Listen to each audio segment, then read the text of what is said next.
pour moi, l'ange, c'est le tout possible en chacun de nous. D'ailleurs, ce n'est pas moi qui le dis, c'est l'ange sans arrêt répète à travers les 400 pages, mais tout est possible, tout est possible. Fais bien attention à la parole. Ne joue pas avec elle, ne la pervertis pas. Car à partir d'ici, de ta bouche, ce qui est faux et mauvais s'écoule vers le bas et corrompt les 3 plans inférieurs, et c'est la maladie. Mais la parole peut délivrer, elle peut élever. Seul l'homme a la parole. À sa place, vous parlez. Juste avant de continuer, à un moment donné, Guitton n'en peut plus et elle dit mais, à l'ange, mais qu'est-ce que vous attendez de moi? Que puis-je faire? Et l'ange dit, je le dis en hongrois parce qu'il y a quelques hongrois aussi, Égi, ça veut dire brûle. Et c'est ça que l'ange attend de nous, que l'âme et l'esprit puissent s'enflammer à ce point que l'ange va appeler le point foyer. L'âme et le vin, elles portent l'ivresse. Tout porte l'ivresse. À un moment donné, l'ange dit, si tu pouvais ressentir l'infini désir de la lumière pour la matière, et si tu pouvais ressentir l'infini désir de la matière vers la lumière, tu ressentiras l'ivresse. Ce qui est ainsi ça pour toi, l'âme, pour moi, un mur épais. On peut entendre par là que l'âme est un privilège de l'homme. Et l'ange, on ne peut pas dire qu'il n'a pas d'âme, mais il ne sait pas ce que c'est que l'âme humaine. Très étrange, non ça? Mais il y a quelque chose que l'homme partage avec l'ange, c'est l'esprit. Les gens sont des esprits, et nous avons aussi l'esprit. Alors, comme je vous disais tout à l'heure, cet esprit, il a 3 caractères. Ce n'est pas 3 esprits, c'est 3 caractères. Et si vous les regardez de près, au fond, ce sont des échos de la divine Trinité. Le nous, c'est un écho du Père Céleste, le logos du Verbe, et le 3e de l'Esprit. Voilà. Après, vous pouvez creuser. Et vous n'arriverez pas au fond. Fiancé et fiancée, créateur et créature, ombre et lumière ne sont que vases, et lui est l'ivresse. Le but n'est ni le bas ni le haut. Lui n'habite pas en haut, lui n'habite pas en bas. Lui, il habite dans l'accompli. Le but est faire le lien. Sans lien, rien ne vit. L'esprit pétrit la matière. Sombrer dans la matière, c'est la mort. S'élancer dans l'esprit, c'est du passé. Mais maintenant, la voûte se forme, le lien. Le but est faire le lien. Tout au début, même pas tout à fait jusqu'au début, puisque pendant 42 entretiens, on va appeler cette voix qui parle pour Hannah, pour Lily, pour Gita et même pour Joseph, pour chacun. On l'appelle leur maître intérieur, parce que ce sont 4 laïcs qui ne croient pas aux anges, mais pas du tout aux anges. Et à un moment donné, soudain, au 42e entretien, la voix dit, nous sommes des anges et notre parole est vérité. Et là, ils se regardent, ils se disent, oh les anges, mais non, vraiment, on n'en veut pas. Et pourtant, donc, c'est tout autre chose que ce qu'on a plaqué sur l'image de l'ange et sur le mot Dieu. L'ange utilise en général lui, avec un infini respect. Lui, tout est de lui, le Père, il est la source. Par lui, le Fils, alors c'est lui qui est, non pas l'intermédiaire, mais qui exprime, celui qui parle. Mais il peut parler extérieurement, mais il peut parler aussi intérieurement, les deux. Et puis ensuite, en lui, l'Esprit, c'est lui qui accomplit. Voilà, ce que nous disons de manière un peu synthétique, et puis quelquefois qui peut paraître un peu tellement intellectuel, le Père est la source de tout, même de l'homme. Mais le Fils, disons, est celui qui adapte Dieu à l'humanité. Et l'Esprit Saint, c'est lui qui adapte les hommes à la divinité. L'homme est un être paradoxal. Il est esprit et matière. Il est la synthèse des deux. Alors souvent, nous vivons sur un seul registre, l'autre se venge réciproquement. C'est assez difficile de manier notre propre nature. Voilà. Mais ça fait de l'homme la créature la plus dynamique de toute la création. Plus dynamique que les anges. Oui. Parce que nous pouvons passer d'un extrême à l'autre en quelques fractions de secondes, même pas. Voilà. Alors je vois ici, il y a marqué « L'esprit pétrit la matière, sombrer dans la matière, c'est la mort, s'élancer dans l'esprit, c'est du passé. » L'ange a bien vu que pour l'homme, eh bien, s'il s'assimile à la matière, il va vers la mort. Et ensuite, s'il s'élance dans l'esprit, eh bien, il fait des exploits qui fait qu'il s'est détaché de la source de la vie. Alors, il prend la vie comme si c'était le sien. Alors, quel est le lien? Eh bien, c'est l'homme complet dont je vous parlais tout à l'heure. Mais pas n'importe quel homme. C'est l'homme dont la tension est vers la transcendance, vers Dieu. Voilà, c'est-à-dire vers la source. C'est pour ça qu'il y a tout le problème du silence qui se posera peut-être. Tu étais conçu dans une joie infinie avant le commencement du monde. Tu as dansé avec le Créateur, on peut dire, avant le commencement du monde. Et ça, c'est... L'ange nous amène à travers ces transformations jusqu'à cette danse, jusqu'à cette joie. Et le dialogue avec l'ange, sous les bombardements, sous les déportations et les souffrances inouïes, c'est malgré tout, et avec et à travers tout ça, un hymne à la joie. Et jusqu'au bout, l'ange les invite, soyez dans la joie, soyez dans la joie, soyez dans la joie. Et pourtant, l'ange savait bien que 3 de ces protagonistes, de ces artistes vont être tués. Ne participe pas aux ténèbres, mais rayonne la lumière, toujours et partout. Alors les ténèbres s'enfuiront. Comment sais-tu qu'il y a obscurité? Qu'est-ce qui rend une chambre obscure? La lampe qui ne brûle pas. La lampe est responsable. Allume les hommes et ne t'attriste pas des ténèbres. Si les sentiments sont élevés, la vibration s'intensifie. Qu'est-ce qui les élève? L'aspiration? Non. La foi? Elle n'est que possibilité. La force qui élève, c'est le don de soi, l'offrande de soi. Dans la profondeur du cœur, l'aube pointe lentement. Dedans, nous la voyons déjà. Dehors, vous ne voyez que la souffrance de la terre. Il n'y a qu'une souffrance, être au dehors.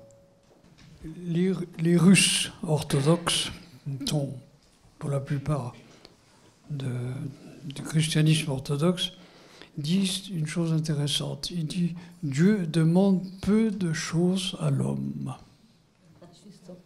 Le cœur. Avouez que c'est peu de choses, non? J'avais un ami protestant qui dit, tu dis que le cœur, que c'est le lieu, le sanctuaire de la présence divine. Mais comment est-ce qu'il fait pour y accéder? C'est déjà tout plein. Alors il dit, quand même, il a trouvé un moyen, c'est l'Esprit Saint, parce que lui, il est capable de se faufiler. C'est intéressant comme truc, voilà. Alors, ainsi, l'Esprit Saint, lui, c'est lui qui nous emmène vers Dieu. Mais, disons, dans le cœur, Dieu aspire, disons, parce que le cœur, c'est pas le cœur physique, hein, c'est le cœur d'où tout s'élève et où tout revient. C'est une sorte de centre de l'être. Eh bien, dans ce cœur-là, eh bien, s'élabore, disons, l'intimité de l'homme avec Dieu et de Dieu avec l'homme. Voilà. La chambre secrète. C'est la chambre secrète. Sois attentive. Le chemin n'est pas pesant. Sois légère. Si c'est pesant pour toi, tu t'égares. Alors là, pardon. Ça, c'est comme un mantra qu'on peut répéter. Si c'est pesant pour toi, tu t'égares. Je vous assure que depuis 50 ans, je me répète ça. Et quand je me sens fatiguée, je me sens épuisée, je dis, ah non, c'est que tu as loupé tout ce que tu voulais, parce que si tu sens que c'est pesant, tu t'égares. C'est extraordinairement puissant et très pratique. L'ange est extrêmement pratique. Chaque organe de ton corps est l'image d'une force de l'univers, et c'est d'elle qu'il reçoit sa force. Le battement du cœur de l'univers est un avec le battement de ton cœur. Le cœur divin bat dans le corps de l'homme.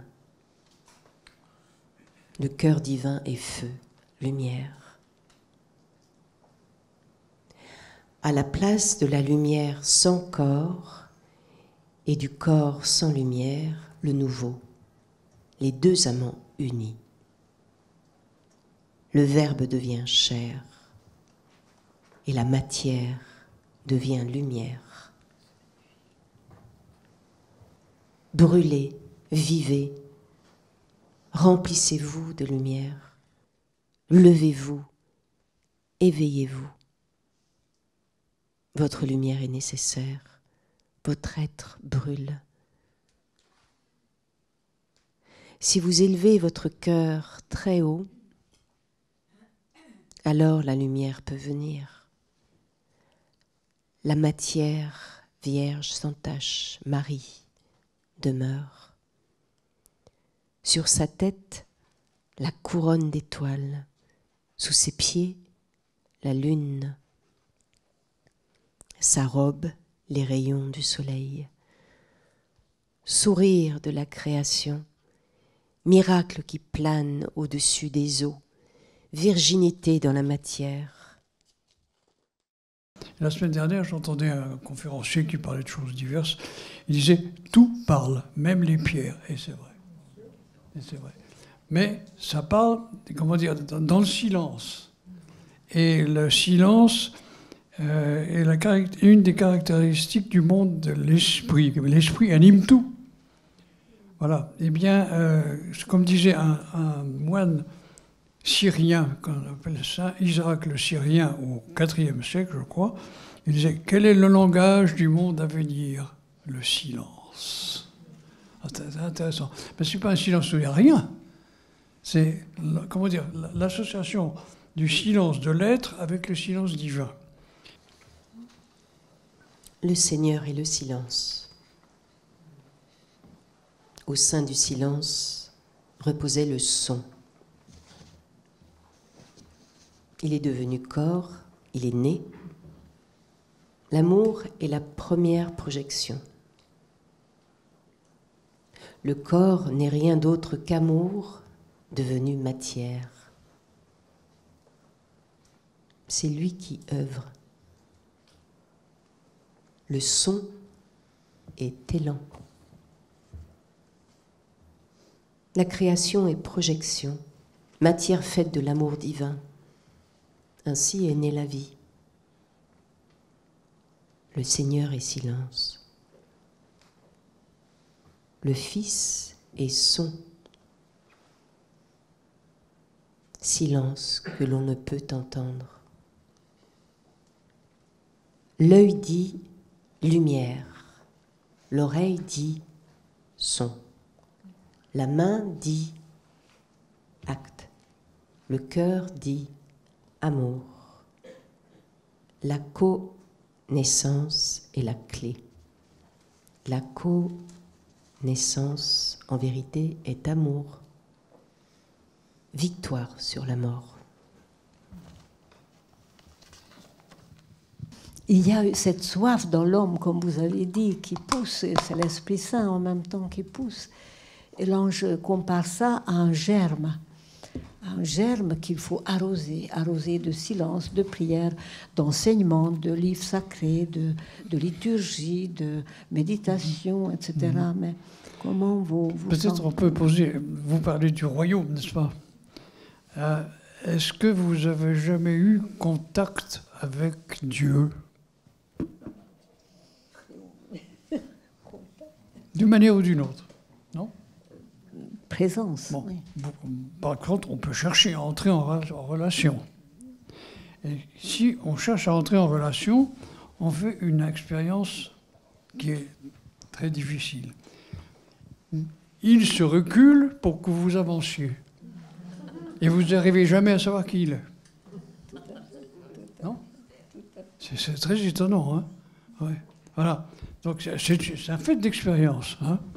Alors, il appelle au royaume, et le royaume, qu'est-ce que c'est? C'est l'intimité de la création avec le Créateur. On peut faire ça sous cette forme-là. Voilà. Eh bien, pour y arriver, alors comment procéder? Voilà. Alors, eh bien, c'est pour ça qu'il y a deux choses qu'on peut retenir. C'est que si vous prenez l'homme, la nature humaine et l'homme, je vous disais tout à l'heure, la nature est formée du corps de l'homme, de l'esprit, et puis l'homme, il a une personnalité. Alors quand vous avez à la fois l'humanité, la nature, et l'homme, vous avez l'homme complet. Eh bien, dans la, comment dire, dans la nature humaine, le corps et l'âme, quelle est leur fonction? Faire naître. Hein? Faire naître. Et quelle est la fonction de l'esprit? Se donner. Vivifier, n'est-ce pas? Voilà. Mais il arrive que l'esprit devienne aristocratique. Et il dit à la matière, oh, tant pis pour toi. Tu n'es rien. À ce moment-là, qu'est-ce qui se passe? Eh bien, le don, le service descend dans la matière et l'homme meurt. La mort vient de là. C'est que l'esprit devient aristocratique. C'est diabolique, hein, c'est cette formule. Voilà. Eh bien, pour acquérir... Alors, à ce moment-là, pour pouvoir vivre et arriver au point de vue, il faut laisser Dieu se reculer et nous servir, parce que Dieu est esprit aussi. Vous voyez ce que je veux dire? Et l'homme qui accepte que Dieu le serve, eh bien, il sort de cette arrogance qui est souvent humaine, qui dit « je suis maître de moi, comme de l'univers », vous connaissez là. Hein? Et à ce moment-là, il entre dans la vie. Et à l'extrémité, on trouve la joie. C'est ce que vous disiez. Que le chant retentisse. Le mur s'est écroulé, le mur, le vide. Victoire sur la mort. Le 4 chante la gloire des 7. Les 2 moitiés de vie se sont unies. Croyez-le, l'éternelle vie est désormais vôtre. L'ange dit, il y aura délivrance lorsque l'unique lumière percera les ténèbres les plus profondes. Nous tous, nous y travaillons. Nous y travaillons avec joie et gratitude. Gratitude. Je ne sais pas si vous avez remarqué, dans les textes que vous avez lus, oui. Il n'y a aucune explication. Par contre, c'est rempli de descriptions. Si un ange vient vous enseigner, passez votre chemin. S'il vous décrit, restez avec lui. C'est un conseil que je vous donne. Vous êtes d'accord? L'ange nous invite à être libre et à être créatif. Et vous faites un métier extraordinaire, donc qui est le métier d'acteur, donc de poser un acte. Est-ce que vous pourriez nous parler un peu en quoi l'ange vous inspire, vous donne une source de créativité dans votre jeu d'acteur, d'actrice? Je pense que si j'étais pas entourée d'anges, je pourrais pas faire tout ce que je fais, parce que j'en serais pas capable. Je suis trop fragile, trop incertaine, et l'ange me donne une force, ou les anges me donnent des forces joyeuses, plutôt surprenantes. Alors on peut appeler ça signe, on peut appeler ça... mais je me sens pas seule. Et c'est ça en fait, c'est quand on doit traverser tellement de chemins seul, c'est ça qui est pénible. Mais finalement, ce lien à l'invisible, ce lien à l'innommable, on a quand même bien de la chance d'avoir cette possibilité-là. Je crois qu'il ne faut pas... il faut le laisser venir. Alors, certaines personnes ne sentent pas, et c'est du tout. Et parfois, c'est triste d'ailleurs de voir ça, de sentir ça, parce que on voit la souffrance que ça peut être, comme la souffrance que c'est aussi de le sentir et de ne pas pouvoir le partager. Mais quelque part, il faut faire confiance aussi, qu'on ne sait pas. Mais c'est vrai que pour moi, comme vous disiez, hein, dans le silence, oui, dans le silence, il y a tout. Et comme un des livres de Gita, Le saut dans le vide, le saut dans l'inconnu, il y a ce côté-là, quand on est face à la création, il y a un saut, et qui est grisant, qui est effrayant, et qui fait en fait que ça donne un sens. Parce que c'est à travers nous, c'est pas nous. Et il faut toujours se le rappeler un petit peu. Et le livre nous rappelle quand même assez bien à l'ordre qu'on ne peut pas se mettre... on est au service de quelque chose de plus grand. Et ça, en tant qu'acteur, mais à tout moment, pas seulement dans la caméra, parce qu'il y a plein de fonctions possibles aussi dans le métier que je fais. Mais parfois, il faut se remettre aussi en question, parce qu'on oublie, parce qu'on fait des erreurs, on doit revenir à une sorte de centre et prendre soin de soi et de se recentrer. Ouais. Ouais.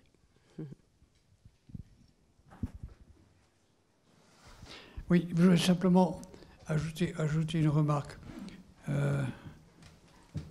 Ni Dieu, ni les anges ne sont devenus chrétiens.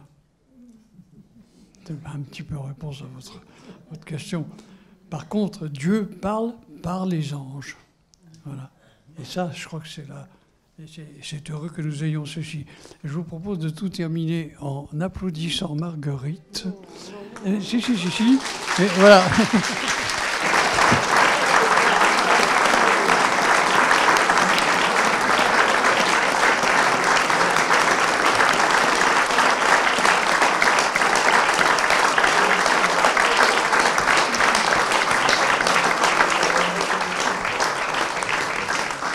Merci beaucoup, merci de votre écoute par le cœur, merci.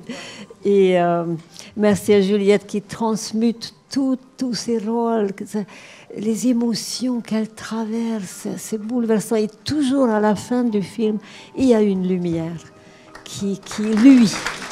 Merci.